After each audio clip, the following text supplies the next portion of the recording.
Welcome to Manager Tools. How to scan a resume, part 2. Here we go. This cast answers these questions. How do I scan a resume? What do I look for in a resume? How do I decide whom to phone interview? If you want to answer these questions and more, keep listening. The most important thing a manager does for his or her company is effective hiring. Effective hiring makes managing that much easier. And most managers don't know how to hire. They don't know how to structure an interview. They don't know how to ask questions. And they don't know how to listen and take notes and make a determination. At our Effective Interviewer Conference, we'll teach you how to structure your day, how to structure each interview, how to structure questions, how to ask the questions, how to listen to answers, how to take notes, and how to follow up to make sure you're making the right call. All in Manager Tool style, which is to say practice, practice, practice, practice. Please come see us at the website and look up the Effective Interviewer Conference. Come to a city in the United States and Europe soon. Good morning, Wendy. Good morning. Today we're going to continue our conversation about scanning a resume. So we had a pretty extensive outline of which, and it's gone longer than I thought it would, and I'm sure it's going to still go longer. There's a lot of good information here. But last week we talked about titles, what to look for in job titles, and we talked about looking at dates, right? We still have left to talk about companies, what to look for there, what to look for in terms of career progression, responsibilities, accomplishments, education, accuracy, density, and then how to decide to screen further once you've looked through the resume. So we have ways to go. So today we're going to talk about companies and career progression. We are. To me, this is a real interesting section because I don't think a lot of managers, when they're looking at resumes, are really thinking about the companies in a top of mind kind of way. I think in the back of one's head, and I'm thinking about my past experience, I know there's more value in experience with company X, say a Microsoft, versus some other company, or Google, for example, versus some company I've never heard of before, right? But I think I just intuited that. I didn't really think about it. And I think there's some good points to think about here in terms of how to think about the company somebody's worked for and evaluate that in the context of looking at a resume. Yeah, and depending on what you're looking for, Microsoft experience might not be the right thing because it's really different the way Microsoft might do something to the way, for instance, we do things here, because there's so few of us and we have such different products and so on. And I think one of the differences of companies, and we're going to get to, is the size of the company makes a difference. A role or a title at a small company can be very, very different than the similar role or title at a larger company. For example, smaller companies people generally happen to have more responsibilities beyond just the title they have. Somebody's got to go pick up the mail, right? I mean, you might. Exactly. At Microsoft, I'm sure they have a mail room. Manager Tools, we don't have mail. We certainly don't have mail staff, right? But somebody's got to go do that, and that's probably not the person's primary responsibility. So, smaller companies, the jobs tend to be broader and encompass more than what you might think. Exactly.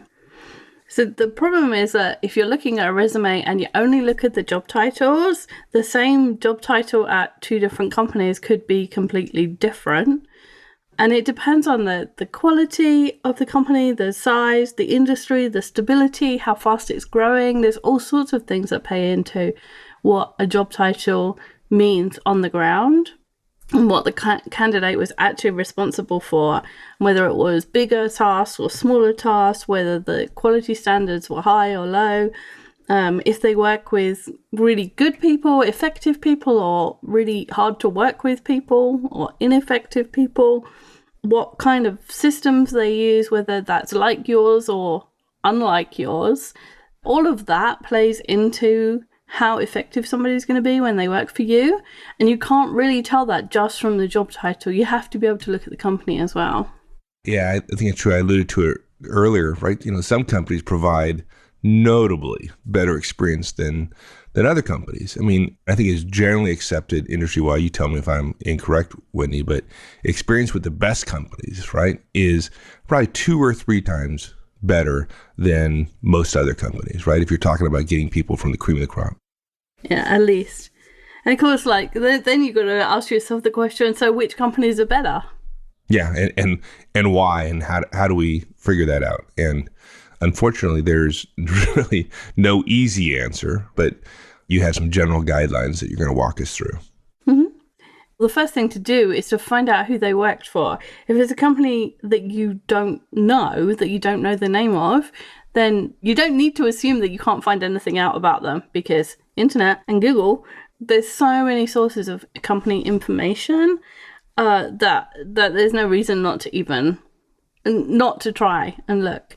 And if there's a candidate who's in your maybe pile or in your yes pile, but you don't know about the company that they've worked for, then you absolutely want to look for information about that company before you decide whether or not you're going to phone screen them and or interview them. Well, you made a good point, right? You just talked about if the candidate is in your maybe pile. So, right, we've taken resumes and we have a yes pile, a maybe pile, and a no pile. And the no pile is much larger than the other two combined, right? If you're doing it right. And you said, hey, look at the companies in the yes pile and the maybe pile, but not in the no pile. So just a reminder, we're not going to look at the companies trying to find a reason to take somebody to the next step in the process. Remember, during this stage of the process, we're finding answers to say no. And so if they're in the no pile, that means you've already found a reason to say no. Yeah, you don't go back and look for them. Oh, look, here's a reason to say yes. No. Once you're in the no pile, you're in the no pile. That's right, and it doesn't matter how many reasons to say yes there are. You found the reason to say no. So don't go looking at companies trying to justify bringing somebody from the no pile back to the maybe or the yes pile. And of course, the publicly known companies or the publicly traded companies, you have general knowledge. If somebody's worked for Apple, you probably know something about Apple, for example. And all of those public companies, there's tons of information out there, because when companies are being traded, there's information they have to issue. There's people talking about whether or not you should buy or sell. There's people, they tend to be changes in the company or new products and stuff tends to be reported. And so there's lots and lots of information about those people. But if it's smaller companies or companies which are private, then it may be harder to find that information, but often there's a lot more information out there than you think there is. Well, and a lot of times you find yourself in a position of interviewing candidates who have come from one of your competitors. So if on their say, for example, you're hiring somebody from the same industry into your job in the same industry, right? That, there's potential that they worked for one of your competitors. So if they have, then you probably know a lot or some about your competitors. Now, if you don't, by the way, if you don't know anything about your competitors, then that's probably a problem, and you ought to, and there are things that you need to do, but that's a different cast. So we won't go down that path here. The admonishment stands, but not right now. Now, tell me about the difference in why it's important to consider companies who are in the broad category of they're either growing or they're not growing, and how that relates to this process. In general, experience in companies that are growing is better than experience in companies that are standing still. In part because growth means success, generally. And that means for the employees that they are having to take on more responsibility. One, they're part of the reason for the success, in some small part at least. And two, there's more responsibilities in the role. As a company grows, you don't add people at the top, you add people at the bottom. And so the people that were in the middle go up in the kind of pyramid. And so those people are having to grow, they're learning new skills, they're developing other people. There's all sorts of skills that people are acquiring just because the company is growing and they're growing with it. When we say growth, we just don't mean the number of people. On the contrary. On the contrary, I think you're right, when the most successful companies, a lot of them hire folks at the bottom, right? But the even more successful companies, they don't hire people when they grow, right? What they do is they ask their people to improve. They improve their processes. They improve the productivity of their people. They get more out of the people they have. So when we talk about growth, we're talking about revenue, right? We're talking about revenue or profit. That's the kind of growth we're talking about.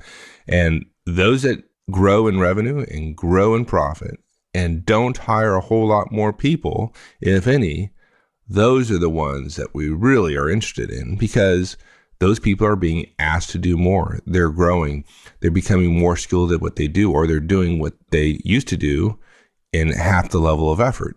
That's the kind of growth we're interested in. I mean, if you had to pick somebody, wouldn't you want to pick somebody who's been forced through that sieve, if you will, to get better at what they're doing? So some companies are growing rapidly and maintaining relatively the same size. There's an indication there that the people are growing as well. Yeah, and that they'll probably want to do the same at your company. I was reading something at the weekend that there's a group of people who are like employee 10 to 50 in Facebook and Google and all those companies that have grown really quickly, who just move around startups that are in that stage because they're completely addicted to the hyper growth. So if they're coming to work for you, they're probably going to make your company do that too. Yeah. And if your company is not growing, and hopefully your company is growing, right? But if you're going to hire somebody who is addicted to that kind of growth, to that kind of productivity improvements and pace of change, and your company is not that, or you're not trying to get there, then again, there's a disconnect between the expectation of the person you're interviewing and your company. And that's worth thinking about too when you're looking at resumes. Now, go back to growth for just a second. If you're interviewing somebody and the companies they've been in are not growing, or the last job they were in a company where it wasn't growing, or the company was even shrinking, I mean, that's not necessarily a bad reason. That's not necessarily a reason for saying no to a person. As a matter of fact, there's a cast for that, right? Downturn rite of passage, I believe is what it's called. Working at one or two companies for a stint while you go through a recession or a downturn is not a problem and can actually be a really good experience, because again, if the company's shrinking, there's still work that needs to be get done, and sometimes there's a lot of growth in people's responsibilities, even while downsizing. So we're not suggesting at all that you'd limit your list of folks to only those that are consistently in a growing company. No, it's just worth considering their experience in the light of what their company was doing, therefore what kind of experience they might have got, and how relevant that is to what you need. Yeah, I guess another thing, growth occurs to me, that there's a big difference between growth at a small company and growth at a large company. Growth of 10 or 20% in a small company is absolutely possible. And matter of fact, if you're probably not growing that fast, you're really not growing as far as a small company goes. But if you're Walmart and you're saying, well, they're not growing because they didn't have 20% growth, that's hard to do. Walmart, given their size, they're not going to go 10 or 20%. And the only way they're going to do that is if they acquire another company, right? So there is a difference between growth at large companies like Walmart and smaller firms. It's a lot harder to add revenues to a Fortune 50 company than it is to a smaller company. Yeah, which is why we're not saying that the company has to have growth of 30%, right? Because it's different. It depends where they're coming from. And 30% may not be realistic, or it may be too low. Yeah. It's just another piece of information that you add to the mix. Right. So gross. But, to go back to, like small company, if they're flat, right? If their revenues and profits are flat, that's worthy of some concern. Not necessarily a no, but a no-growth small company experience often means that there's all kinds of inefficient, internally focused behaviors that they're going to end up bringing to you. They're going to bring how they operate. They're going to bring that to your company. So if you're looking to grow and you're talking to people who spent most of their time at small companies with limited growth, it's worthy of some concern. And we should define what small companies and big companies are, at least roughly, so that people know. So roughly, a small company is under 100, and roughly a big company is over 500, and 100 to 500 is kind of in the middle.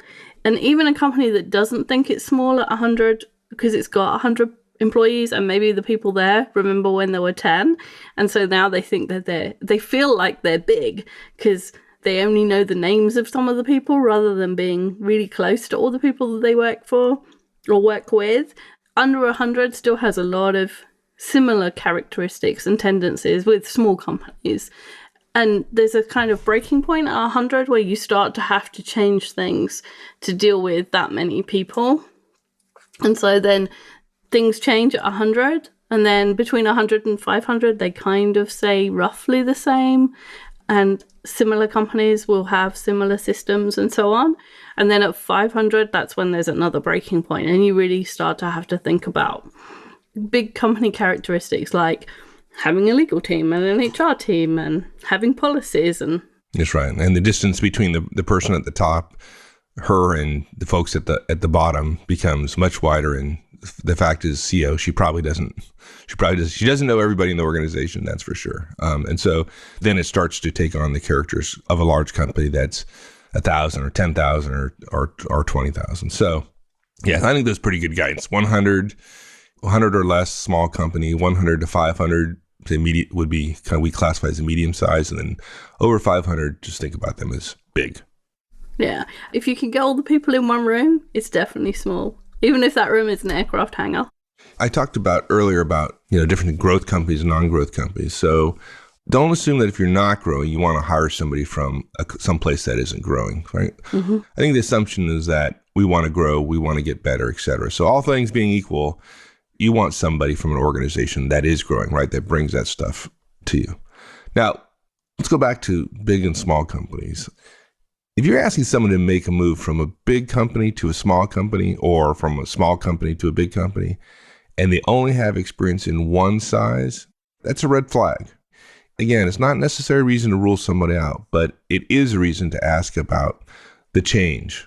If somebody's coming from a small company and coming to a big company, or vice versa, you may not say no, you may bring them in, but in the next steps, you ought to be asking questions around the move from, say, a big company to a small company, around the responsibilities and the need for change and growth. And are you going to get upset if you're asked to take on additional responsibilities because the fact we're in a small company, people need to do that?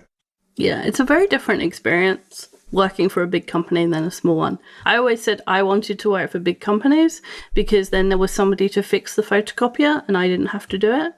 But you have to be able to fit in with the process. You have to be able to leave the photocopier and allow it to be broken until like the service level agreement that somebody a million miles away from you has agreed, and the engineer comes and you have to let him fix it, all that stuff. Whereas in a small company, it's your job as much as anybody else's to fix things. And so you can fix it. And those two, in my experience, are really different experiences. And it's not to say that you can't go from a big one to a small one or vice versa. I've gone both ways.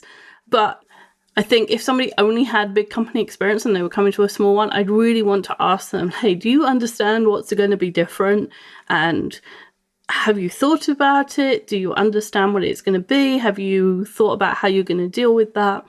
All those kind of things before you employ that person and discover they really are a big company person and they hate the fact that one of their jobs is helping clear up after an event or whatever.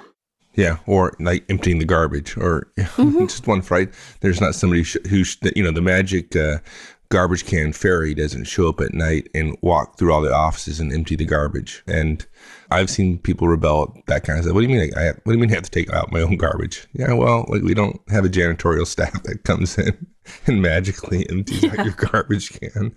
We talk about, going from small company to large company as something worthy of consideration.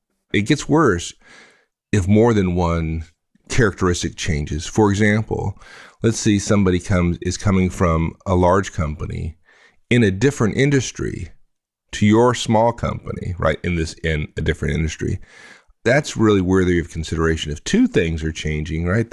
Both the industry and the size of the company, you have different ways of working, different levels of responsibility, et cetera, because the difference is between small and large. But you also have differences in the industry, and that can be a real big challenge. So be very, very cautious if you have kind of two major changes like that. Yeah, it's definitely something that you want to ask about in the interview. And the best people have thought about what differences that will bring to the way they work and what they do. And the worst people have, it's not even occurred to them that it might be a problem. So you want to ask things like what systems they used in their previous roles, and what technology and what kind of interaction they had with clients and so on. The things that make a difference to people's ability to do their job, or that job that you're asking for. Because if somebody's close and they're saying, oh yeah, I understand what it means to move from a big company to a small company, but they've never used any of the systems, they haven't used the technology, they haven't managed a budget, and you're about to give them a budget.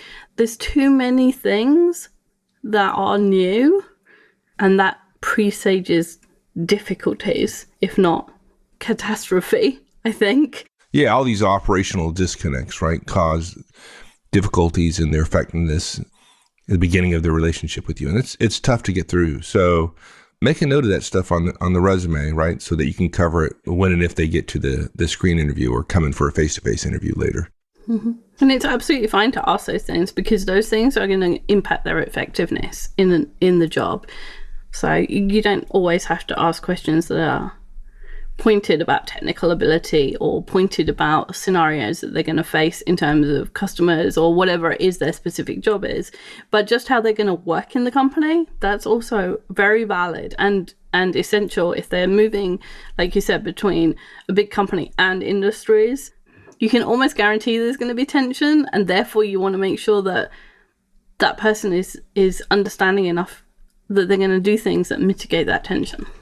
Good. So we talk about companies. So let's talk about career progression. What do we look for when we're looking at resumes, scanning resumes, in terms of career progression? Well, the first question is, have they grown?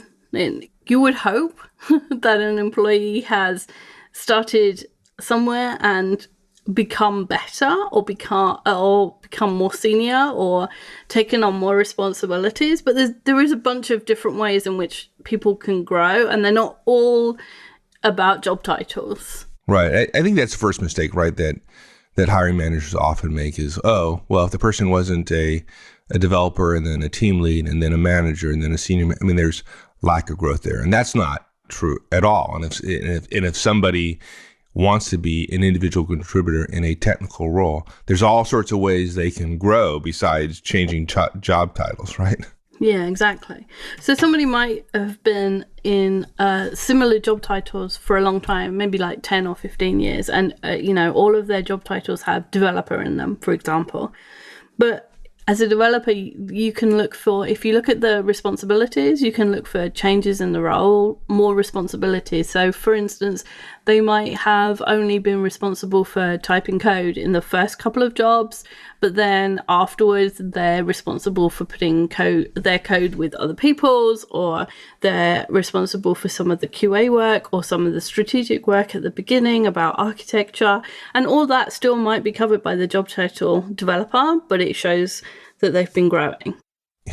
This is why resumes are so important. And folks just, sometimes the resumes are just so bad. But if that's true, you can absolutely envision, I know you've seen this a million times, Wendy, two people who've had essentially the same experience, and one resume lays all that out, and it's very clear from the resume that although their job title has not changed in the last 10 years, there's been significant growth within that role. Where the other resume, the person has the same experience, and the resume does not reflect that.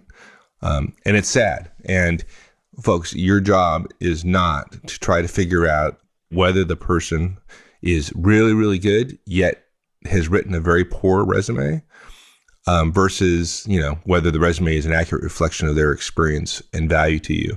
You don't play detective with resumes. If they don't put it down, it's a no. Exactly. And so other things that you might look for, so significant learning based on the industry or technical changes.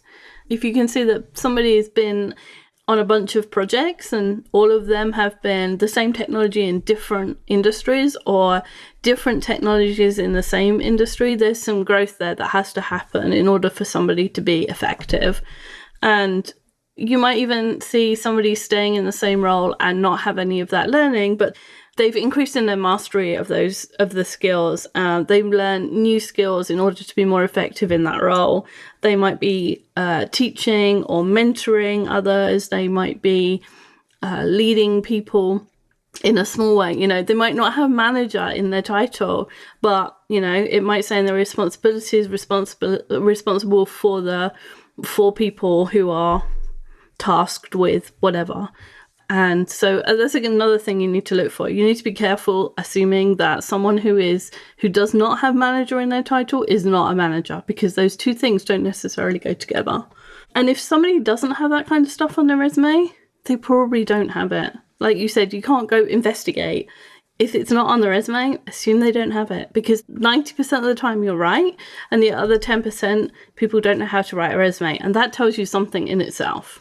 Again, if you start doing that, that's just an indicator. It's like try to find the little nugget that's not in the resume. It indicates what you're trying to do is you're trying to find reasons to say yes, right? And what you're doing, again, in this stage of the process is you're looking for reasons to say no. And it's very seldom that somebody does this kind of investigative work, and then that doesn't turn into making up reasons to say yes to a candidate. So it's indicative of a larger problem in terms of how you're approaching the interviewing process. And then somebody who has been in the same role in similar sized companies, so they have the same job title and the responsibilities are more or less the same, and they've been moving between companies that are in roughly the same size. That usually means that they don't have any growth because they're roughly doing the same thing over that period of time. But there's also something to be said about loyalty and staying with companies at the point at which they should have grown. They've moved to somewhere else where they can go back into their comfort zone.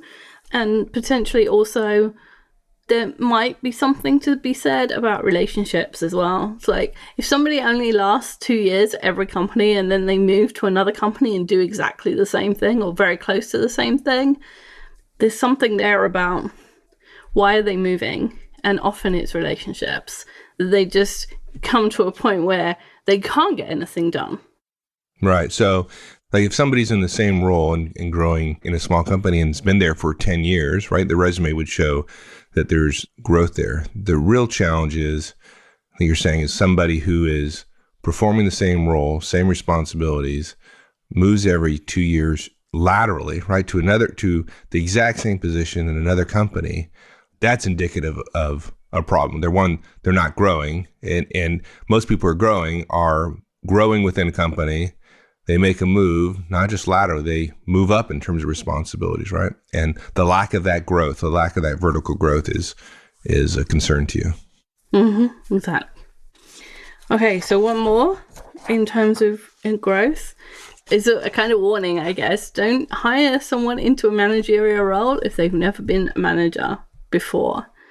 And again, it doesn't mean that you never do that, but it's a good rule to be almost certain that you're never going to do that. Because if somebody has never managed before, having them come into your team and meet a bunch of new people that they don't have any relationships with, and then try to manage them and learn to be a manager at the same time is just too hard for most people. It's not like a manager is better than an individual contributor, right? I'm not saying that at all. The difference is, or I guess the key point here is that the skills and knowledge and behavior as a manager is much, much different than as an individual contributor. And often that is a significant growth period in somebody's career. When you go from an individual contributor to a manager, there's a whole bunch of learning that happens because you have to behave differently. You have to exhibit different skills, better communications. I mean, there's all sorts of stuff in there, right? And if you're asking somebody now that you're asking them to move from another company to your company, learn all the systems and processes and go through that challenge and learn to be a manager at the same time, that's a huge, huge task. Yeah, it's kind of like that two characteristics thing again. If they're moving companies and they're trying to learn to be a manager, that's two things. And for most people, two different things is too hard. Yeah, and a lot of folks who want to be managers get frustrated because they're looking for a manager or management role in some other company because they haven't got it in their existing company. And so they want to move into a management role in another company. And they find that difficult. And this is one of the reasons is hiring managers are aware of that. And it's much harder to get hired externally as a manager if you've never been one before. Now, that said, we're not saying, for example, if you're a manager in a company and you're asked to move over, you're interviewing for a director role somewhere else. That is not as significant a challenge, right? You may have never been a director before, had that level of management responsibility, but you have management experience, right? And that can scale. So it's not uncommon at all for companies to hire, for example, a director, a manager of managers from outside the firm, and that person's never been a manager, but they've certainly been a manager, right? Yeah, and there's a difference. Directors almost only have one job, whereas managers often need to know the nitty-gritty of what people are doing. So if you're managing developers, for example, you actually have to know what they're writing and how it works and how the code works and, some really detailed stuff about the way the project's being put together. And you also have to manage them. As a director, you usually are not that deep into the details. You're just managing. And so it's easier to go from manager to director and across companies because in one sense, you're actually dropping skills. And so you have the extra capacity to make that change between manager and director. Yeah. And now every manager who's listening to this is going like, oh, so I'm more valuable than my director and the director is getting way overpaid. I should have her job or something. So good job. So sorry. I'm just upset like a bunch of people. Cool. Let's stop here and we'll finish this up next time. But looking at career progression and companies in particular, I think are things that often people don't pay enough attention to when they're looking at resumes. And so everybody who thought looking at resumes is real simple. There's stuff to consider if you want to do it well.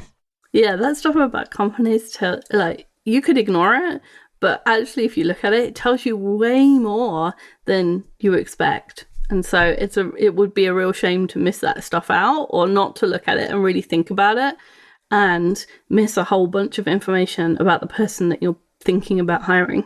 That's right. Excellent. Thanks, Wendy. Thanks. Bye, everyone. Thanks, everyone. That's it. We'll see you next week. So long. If you enjoyed this podcast and you want the how-tos of management wherever you are, check out the free Manager Tools mobile app. It's available on both iOS and Android devices. Go to the Apple Store or the Google Play Store and download the Manager Tools app. Just search for Manager Tools in the respective store, or go to the Manager Tools website, www.manager-tools.com, and you'll find the links on the bottom of the homepage. Once you've installed the Manager Tools app, you'll have access to all the Manager Tools and Career Tools shows anytime, anywhere you want. With easy searching of podcasts by category, using the map of the universe, or using built-in search functions, it couldn't be easier. Additionally, if you're Manager Tools personal licensee, you'll have easy access to all the show notes right from the app whenever you want. Go to the App Store and download the Manager Tools mobile app. You'll be happy you did.